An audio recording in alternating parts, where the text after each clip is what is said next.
First we'll need to push this box down like this.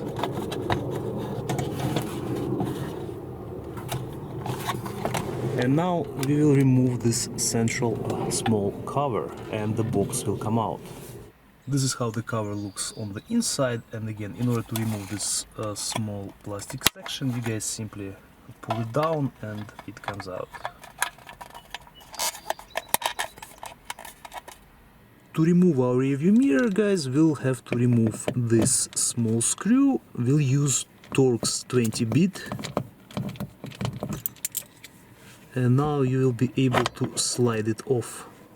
This is how the mounting bracket looks like, and right here we have the part number. To remove the windshield safety camera, you guys first will need to disconnect this connector.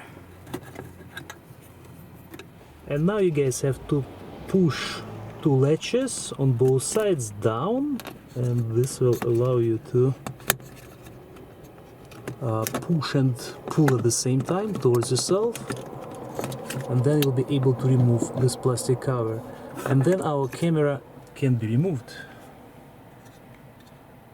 I'll show you guys again how the camera looks like.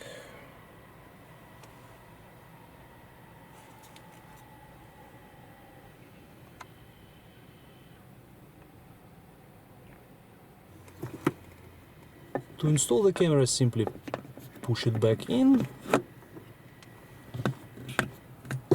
and reinstall this cover.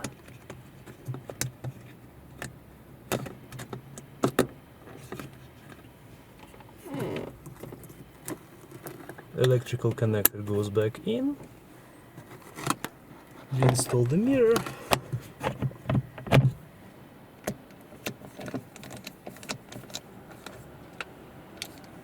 And now we will reinstall the cover. It slides back in,